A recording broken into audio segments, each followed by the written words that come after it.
그거를 우선 자각들을 못해요. 그러니까 이것은 양국 간에 필연적으로 한일은 영원한 앙숙이야.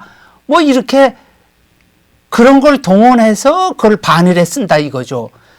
요런 초보적인 걸 깨지 못하는 거예요. 일본은 그걸 쓰질 않죠. 일본은 제가 일본인에 대해서 인정하는 건 뭐냐면 일본은 화혼양제 그다음에 극양이죠. 예. 화혼양제 극양, 즉 다시 말해서 일본의 혼과 정신을 가지고 서양의 문물을 소화를 해서 서양을 지배한다 혹은 극복한다 뭐 이런 스토리를 가지고 밀고 나와서 성공을 거두니까 1930년대쯤 40년대 초에 성공을 거두니까 그걸로 이제 미국이랑 전쟁을 해서 개피를 받잖아요. 그렇습니다. 개피를 보고 나서 야 이게 그냥 화혼양자가 쉽게 되는 게 아니야. 그러면서 일본 사람들은 최소한 뭐가 있냐면 지중해는 못 땡겨왔는데 저기 지중해라는 게 있어는 알아.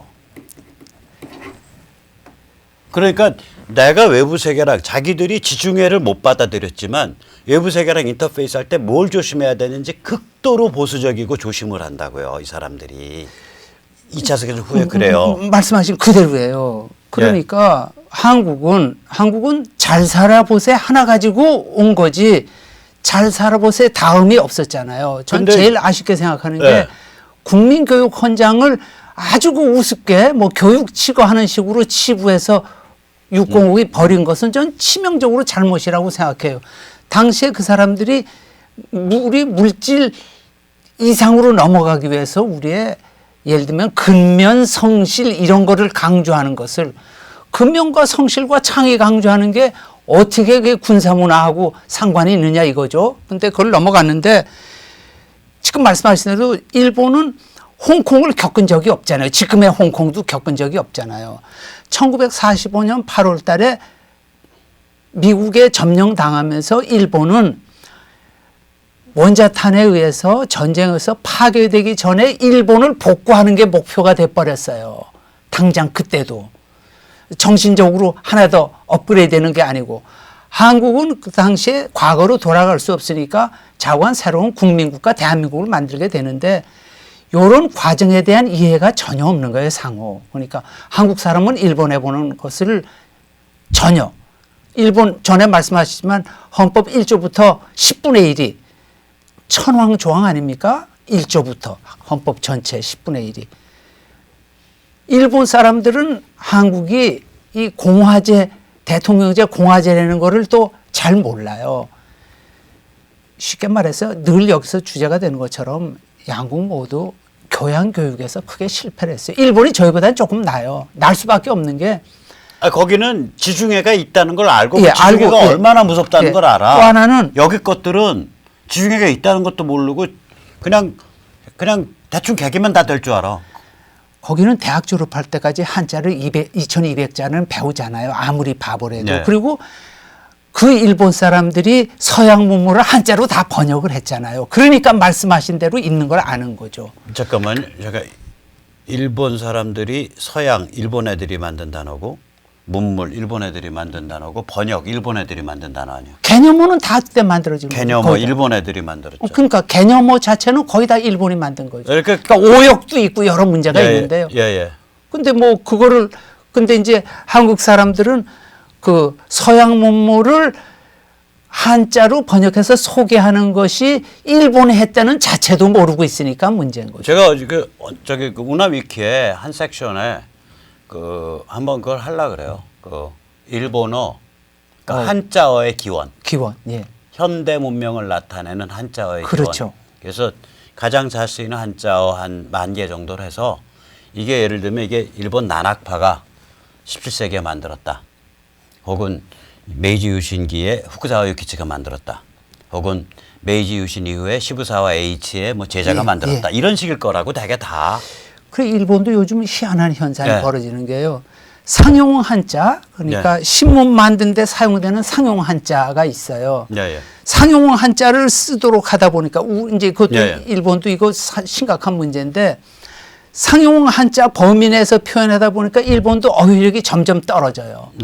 또 하나는 어떤 사안에 대해서 사물에 대해 표현하는 표현력이 떨어지고 있다고요. 그러니까 사용하는 한자를 축소시켜서 한정시켜다 보니까 그게 표현력이 점점 떨어지고 있는 개념적, 거예요. 정리적 그렇죠. 표현력이. 하물며 한자를 전혀 모르는 한국인들, 한자어로 됐는데 한자를 전혀 모르고 암호처럼 쓰는 사람들의 그 어휘력과 사고력이 떨어지는 것이 얼마나 몸서리 쳐지느냐 하는 것을 느끼는 거죠. 제가 일본에 대해서 이거는 좀 다른 사람들이다. 이거 굉장히 조심해야 되는데 느낀 게 두 가지 사건이 있어요. 하나는 뭐냐면 일본에 이제 비즈니스 출장을 갔다가 도쿄에 있는 뭐 조그만 방이에요. 뭐 그러나 도쿄는 워낙 호텔비 비싸잖아요. 예, 비싸죠. 그래서 이제 하룻밤 자고 이틀 밤 자는 거라서 이제 나오면서 이제 원래 일본에서 팁을 안 주는데 미국식으로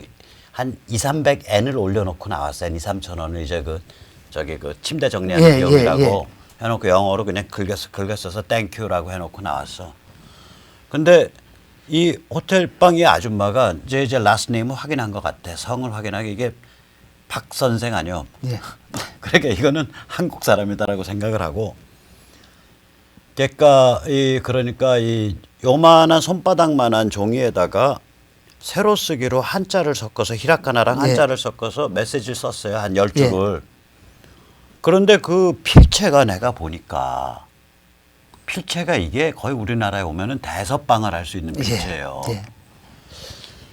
그러면 아시지만 제가 그 당시에 일본에 가서 깜짝 놀란 게 뭐냐면 우리는 호텔이나 이런 공공건물에서 청소하는 사람들이 바닥에서 무릎을 꿇은 상태에서 걸레질 안 하잖아. 예.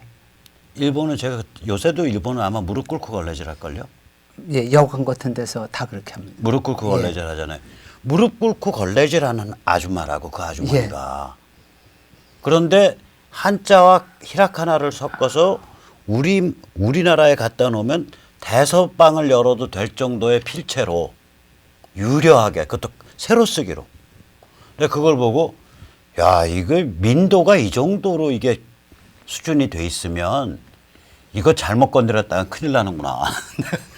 요즘 젊은 애들은 한국처럼 이제 그림 문자처럼 쓰는 애들도 많고 그런데 말씀하신 대로 제가 지금 시간 있으면 그 핑글씨 강좌를 듣고 싶어서 그래요. 제가 어디 가서 방명록에 뭐 쓸 때 제일 제가 신경 쓰는 게 자기 이름 쓰고 한 줄 남기는 게 너무 뭐랄까 한국의 수준을 떨어뜨리는 거 말씀하시는 대로요.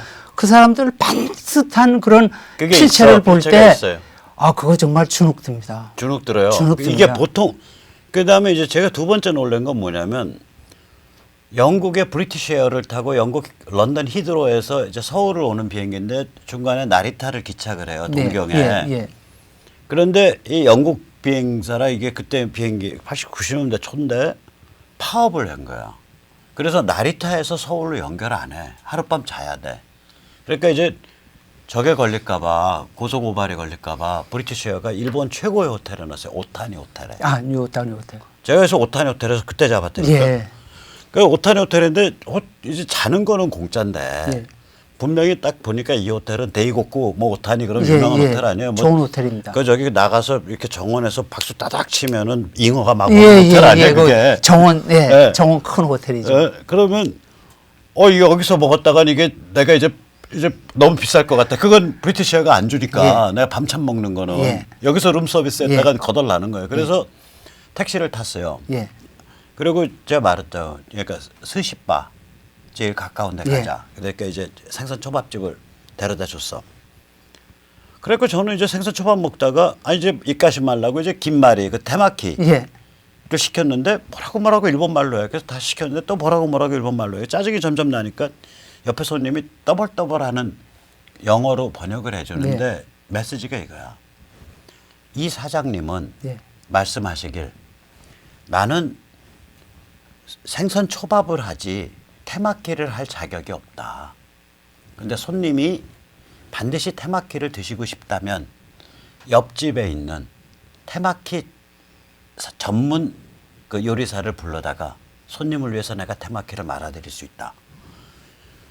제가 엄청 충격받았어요. 왜 그러면 우리 같으면 만약에 테마키가 별거냐고. 김 좀 덜 익혀갖고 슬슬 불 위에다 이렇게 한 다음에 거기다 밥 적당히 넣고 거기다 무 싹 올려놓고 V자 콘으로 뚜루룩 말아버리면 되는 거 아니오. 근데 자기 직분, 일본 사람들만 직분, 내 프로페셔널이 그거를 건드리면 안 된다요. 좀 무지하게 충격받았어요. 저는 일본에서 그 두 사건이 지금도 기억이 나요. 아주 특별한 체험을 하셨네요. 요새는 안 그래요? 요새 막 말하죠, 그냥? 요즘은 이제 우선 인력이 부족하니까 이제 막 말하죠. 이제 이거 하는 것까지 로봇을 만든다든가 로봇 인공지능 되면은 뭐 그건 이제 자격 없으니까요. 또 하나는 종업원들을 워낙 일손이 부족하니까 외국인을 많이 쓰잖아요. 그래서 저는 차라리 그런 데서 타블렛 PC로 주문하는 게 안심이지 외국 종업원한테 이렇게 주문하면 엉뚱한 걸 가져오는 경우가 있어요. 건너서. 예, 건너서 가기 때문에 그렇게 이제 일본도 급속하게 변하는데 단 일본 같은 경우에는 아까 말한 제가 말씀드린 그런 게 밑바닥에 딱 깔려 있을 것 같은데. 국가 엘리트가 아직도 기능을 한다는 겁니다. 한국은 이제 국가 엘리트 계층을 적대시해서 숙청해버린 거예요.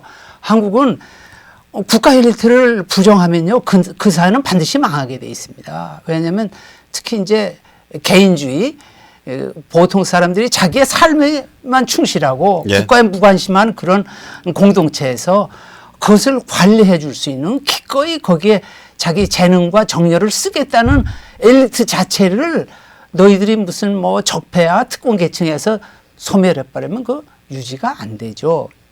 그걸 한국이 있고 일본은 그게 아직도 보이지 않게 남아 있습니다. 그리고 제가 그러니까 좋은 의미의 엘리티즘이. 그렇죠. 저도 그 생각을 해요. 저 엘리티스트거든. 예. 저는 이제 주장이 뭐냐면 엘리트에 이르는 길은 평등해야 돼. 기회는 주어져야 돼. 기회는 평등해야 되지만 엘리트로서 증명된 자에 대해서는 그 역할을 하게 우리가 밀어주고 인정을 해야 되는 거라. 엘리트는 존중해야 됩니다. 근데 이제 문제가 뭐가 됐냐면 이놈의 교육이 망가진 지 30, 40년이 돼서 먹물들었다는 것들이 제일 많이 타락해 있어 지금. 그렇죠. 그래서 이게 문제예요. 이게. 저는 제가 이제 아까 맨 처음에 신문을 만들 때 제가 아주 조심스러워. 저는 저희 편집 회의를 할 때 우리는 역사를 기록하는 거다. 우린 보도가 아니라 기록이다. 자꾸 이런 말을 하는데 한국 신문은 지금 말씀하신 보통 때 잘 만들다가 결정적일 때 배신을 해요. 탄핵 때. 탄핵 때라든가 뭐 조선일보 뭐 동아일보 하는지 제가 보세요. 오늘도 누구한테 얘기했는데 아침에 탄핵. 예. 그다음 미중 전쟁 개무시하고 트럼프 흠집내기, 탄핵 때 인격살인한 거. 그다음에 지금 미국의 이런 동아시아 자유화라는 이런 큰 흐름 속에서 야 여기 북한 미국에 의한 북한 접수 평정의 그 윈도우가 지금 열리고 있어. 이거 개무시하잖아요. 종중 사대주의죠. 종중 친북 사대주의. 예, 친북 사대주의. 그다음에 지금 반일 히스테리에서 지가 앞장서서 문재인 앞에서 깨춤추고 있잖아요. 조중동이. 참 저는 그럼 이 정도 되면 야 얘들이 조중동이나 야권 지도자들이 얘들이 우리가 생각하는 그런 지도층 맞아? 아니면 이건 거의 국가 반역 집단인데? 자 아침에도 누구한테 그랬어요. 상업주의자 월급쟁이들이죠. 그런 그 걸 이상 좀 넘어서요. 기대를 못하죠. 그게 아니라 아주 의도적인 것 같아요. 아, 예. 그러니까 의도적입니다. 지금은 확실히 의도적입니다. 이 스테이터스 코, 그러니까 분단과 친중 밀월이 계속 이어지는 현상 유지에 풀 배팅한 애들이에요. 이제 이런 이야기를 지금 말씀. 이걸 도대체 어떻게 외국말로 외국 사람들한테 설명하느냐 이거죠. Treachery of the learned. 지식인의 반역이에요. 아니 이거 정말 그래서 Treachery of the upper class. 상류층의 반역이에요. 그래서 제가 한국말 하는 사람들한테는 일본에서도 연구자들한테는 그래서 제가 세뇌 탈출을 보라고 열심히 그러는 거 아니에요. 한국을 이해하려면 아이고, 지금 현재 평균적인 네. 저 고의적으로 반란에 가담한 반역에 가담한 관료라든지 이거 보지 말고 언론 보지 말고 지금 공룡 시대 메디아에서 포유류 시대의 메디아로 바뀌는 한국에서 새로운 미래의 주역들의 이거를 봐라. 당신들이 지금 주사파가 너희들한테 도발해 오는 거 일일이 그거에 신경 쓰지 저는 미래의 주역이 아니라 미래의 똥차입니다. 뭐 무슨 말씀을 하십니까? 그래서 저희가 네. 지금 오해하고 있는 게 그런 부분에 대해서 네. 한국말로 국내에서 설명하기 어려운 이상으로 해외에서 문재인과 주사파를 설명하는 게 그렇게 어렵다는. 그러니까 그 문명의 20세기를 지나서 한반도에 가장 타락되는 그 현상을 설명해야만 앞으로 이야기를 할 수 있는 이거를 저희 신문이 하려니까 그러시구나. 솔직히 좀 힘이 듭니다. 그래서 앞으로 그럼 이 일본에 이렇게 망가져 있는 일본 사람들은 그럴 거 아니에요. 이 사람들은 한 번도 체제와 자기를 분리시켜서 생각 안 하는 사람들이잖아. 본래 국가와 그렇죠. 자기를. 예, 본래 그럼 그렇습니다. 텐노와 자기를 예. 원천적으로 분리를 안 시키거든. 공동체와 자기를 분리를 안 시키죠. 그러니까 수치심에 의해서 움직이는 거 아니에요. 공동체 사람들이 나를 어떻게 볼 것인가. 뭐 세상이 많이 변하고 있는데 저쪽은 이제 먹고 살기 어려우니까 염치 없는 놈들도 점점 많이 나오고 이제 혼자서 이제 방구석에 틀어박혀서 가상현실만 쳐다보다 보니까 현실과 가공을 구별 못하는 환자들도 나오고 그런 범죄도 나오고 그러죠. 그러나 할 수 없죠. 기본적으로는 기본적인 훈련을 받은 사람은 말씀하신 대로. 그런데 이런 사람들한테 야, 한국은 좀 뭐가 달라. 그럼 어떻게 설명하시는 거예요, 그러면? 저는요. 돌파구가 뭐예요? 저는 이제 두 가지를 생각합니다. 네. 한국하고 일본이 중산층의 정의를 잘못했어요. 네네. 저는 일본은 한국보다는 조금 낫다고 생각하는데 저희는 이제 중산층의 저희가 일본이 전후에 이제 경제 부흥기에 뭐 세계 신기를 갖고 뭐 했잖아요. 세탁기 뭐 냉장고 하던 시절에 그런 걸 갖는 게 중산층이었다고요. 그러니까 네. 한국과 일본은 중산층의 정의가 물질적인 기준이 주로 중산층이 돼 있었어요.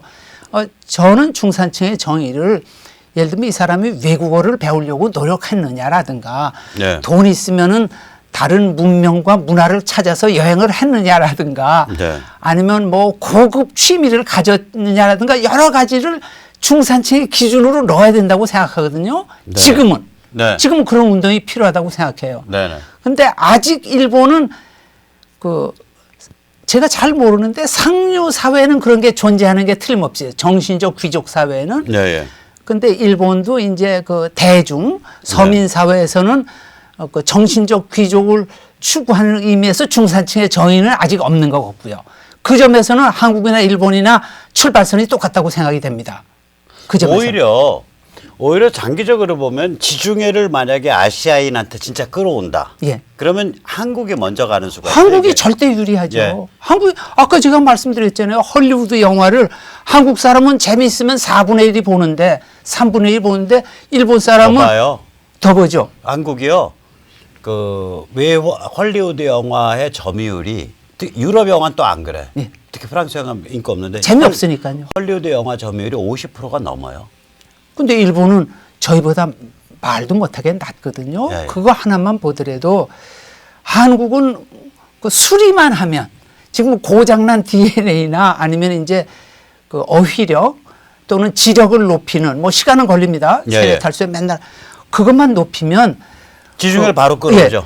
일본하고 처지가. 좋은 콤비가 될 것 같아요. 저희가 그래서 리드하고 저희가 일본이 일본한테, 수동적으로 같이 어울리고 모델을 제시할 수 있죠. 징검다리를. 그리고 이제 제가 실은 아침에 이제 다른 분들하고 취재하다 그런 이야기를 했는데 서울 와서 보니까 너무 절망들을 하시더라고요.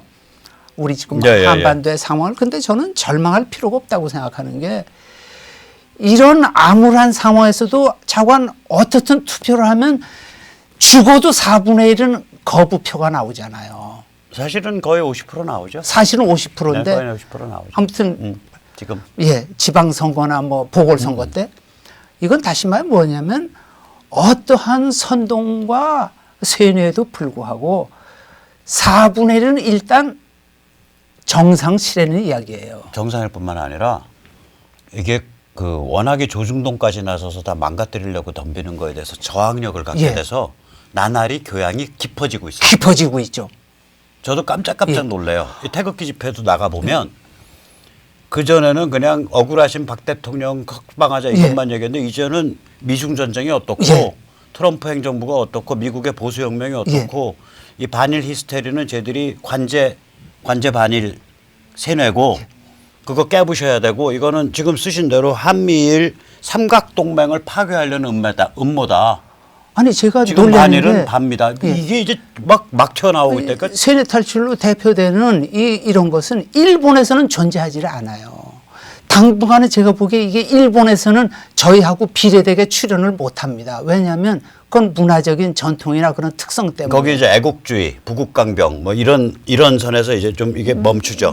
너무 생소한 거예요. 지금까지 자기들이 성공해온 예가 있고 성공한 시스템이 있고 하니까 될 수 있는 거기에 매달리지 거기에서 뛰쳐나와서 하나 더 위로 네. 딴 동네로까지는 뛰려고 하지를 않죠. 우리는 이제 지중해로 뛰려는 거고. 우리는 이제 그거를 지중해를 그냥 통째로 가지고 오려는 예. 거죠. 여기로. 우리는 생존하기 위해서도 글로 가야 돼요. 예, 우리는 그렇게 가야 돼요. 그래서 저는 이게 그 지금 한일 관계가 처음으로 돌아가면 최악이다. 우리의 이미지가 네. 최악이다. 그러는데 저는 최악이 아니라고 보는 게 우선 이런 그 강고한 탄탄한 진지가 이미 만들어졌다는 게 있고 또 하나는 이 야만적인 그 포갑 체제를 추구하는 이 체제와 맹렬하게 싸우는 이 자유의 전사들의 이것이 얼마나 멋진 광경이에요. 자유시민의 기풍. 예, 이 투쟁력. 그러니까 이거는 그걸 우리가 일본에- 세계 자랑할 수 있는 거예요. 일본인한테 이제 그러니까 한국에 두 개의 흐름이 있다. 그렇죠. 라고 이제 전하시는 예, 거예요, 이제. 그러니까 전근대 한국과 미래 한국을 향해서 이 싸움을 하는데 늘 말씀하시지만 비기독교 문명 중에서 최고로 단련되고 만들어지고 있는 이 싸움이 지금 이 야만적인 아니, 근데 전체주의와 지금은 이미 기독교 문명이에요. 어떤 예, 면에서. 근데 전체주의에 어떻게 네. 맹렬하고 싸우고 있느냐를 소개만 해도 저희의 이미지는 바꿀 수가 있다. 저는 그렇게 생각을 합니다. 그러니까 한마디로 말하면 주사파, 문재인 586, 문86이 망쳐놓은 한국인의 이미지를 자유시민이 다시 만들어가고 있는 거다. 한국의 그 모범을 보여주고 있는 거예요. 예, 예, 예. 아시아 전체. 아시아 전체. 예, 아직도 정신적 근대화가 안 된 나라들을 향해서 한국이 보여주고 있는 거 아닌가? 그러니까 지중해가 어떻게 아시아에 다 만들어질 수, 확장될 그렇죠. 수 있나. 예. 그거를 그때 보여주는. 지중해라는 건 유대 기독교 전통에서 나오는 실존적 개인, 하나님 앞에 홀로선 개인이라는 그 개인의 실존적 존엄성에 관한 문제하고 또 하나는 헬레니즘, 그리스 헬레니즘에서 나오는 진실 존중. 내 진실 앞에서는 내 죽어도 좋고 손해봐도 좋은데 내 진실은 인정한다. 그러니까 제가 너희는 왜 타블렛 PC라는 게 날조됐다는 것을 세계적인 스캔들인데 이 자체가 너희는 왜 진실을 보도하지 않느냐.